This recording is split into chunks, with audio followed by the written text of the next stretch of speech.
নমস্কার বন্ধুরা, সবাই কেমন আছো? আশা করি সবাই ভালো আছো। আজকে তোমাদের মাঝে নিয়ে এসেছি খিচুড়ি, সাথে চাটনি এবং রুটি, ডিম ভাজি আর হচ্ছে দুধ। তো রুটি বানানোর জন্য দেখো ময়দাটা ভালোভাবে মাখিয়ে নিয়ে এরপর রুটি বানিয়ে নিয়েছি। এবার প্যান গরম করে প্যানের মধ্যে রুটি দিয়ে দিয়েছি। আমি তো ভেবেছিলাম রুটিগুলো ফুলবেই না, কেননা আমি যতবার রুটি ভাজি কোনোবারই এভাবে ফুলতো না। তো দেখো এই রুটিটা ফুলেছিল।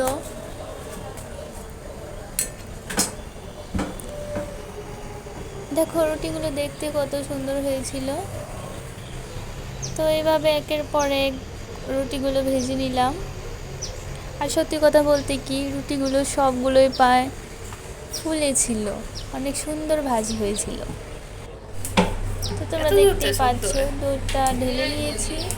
আমি তো দেখছি এটা কিছুক্ষণ পরে জাল দিয়ে নিব।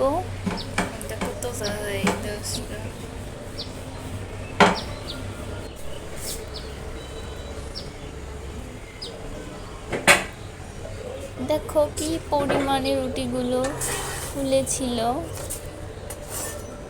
হ্যাঁ, একটু ভাজি বেশি হয়ে গেছে। আমার রুটিগুলো কিন্তু এইভাবে খেতেই খুবই ভালো লাগে।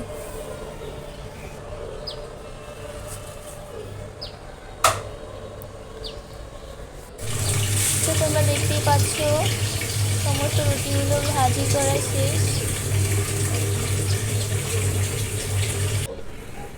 এবার চুলায় দুধটা গরম করে নিব।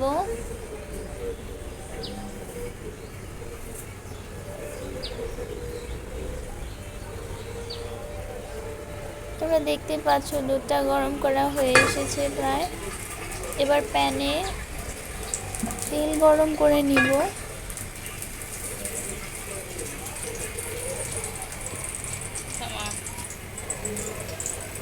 এরপর ডিম পোস্ট করে নিব।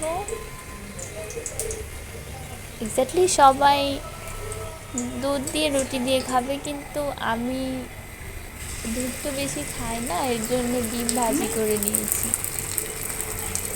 তো কড়াইয়ে ডিমটা দিয়ে দিয়েছি, এরপর ভালোভাবে ভেজে নিব।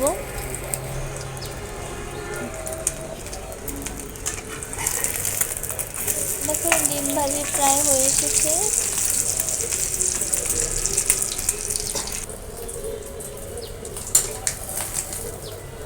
তো এবার ডিম ভাজিটা নামিয়ে নিব। তো ডিম ভাজিটা নামিয়ে নিয়েছি।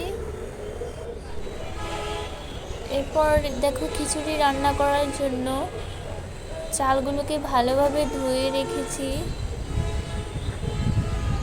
তার সাথে মিষ্টি কুমড়ো, কাঁচকলা, কাঁকরোল, কাঁঠালের বিচি এগুলো ভালোভাবে কেটে নিয়েছি।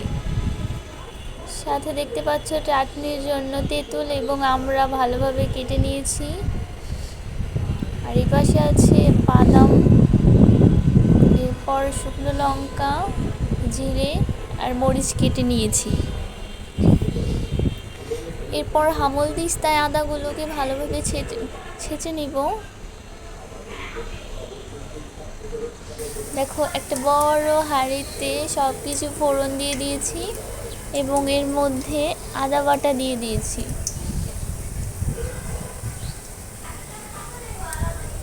আর ফোড়নে দিয়েছিলাম আমি শুকনো লঙ্কা, এলাচ এবং তেজপাতা, আর সাথে 5 ফোড়ন। এরপর দেখো বাদামগুলো দিয়ে দিয়েছি। বাদামগুলো আসলে আগে না ভেজে নিলে পরে কেমন যেন কাঁচা থেকে যায়, তো এর জন্য বাদামগুলো আগে দিয়ে দিয়েছি যাতে এগুলো সঠিক পরিমাণে ভাজা হয়ে যায়।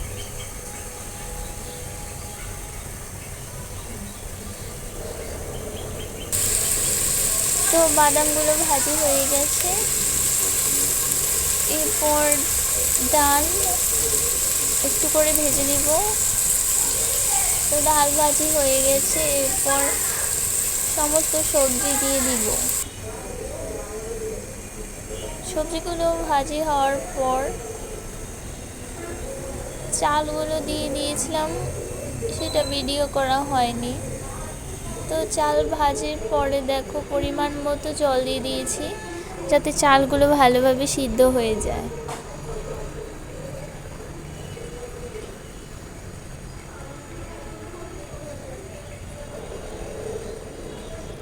দেখো চালগুলো অনেকটা হয়ে এসেছে, একটু পরে নামিয়ে নিতে হবে। এরপর চাটনি রান্না করা হয়েছে, ওইটা ভিডিও করা হয়নি, শুধু নামানো দেখিয়ে দিয়েছি। তো তোমাদের যদি ভিডিওটা ভালো লাগে তাহলে লাইক, কমেন্টস, শেয়ার করে দিও। আর চ্যানেলটিকে অবশ্যই অবশ্যই অবশ্যই সাবস্ক্রাইব করে নিও। তো সবাই ভালো থেকো, আজকের মতো টাটা।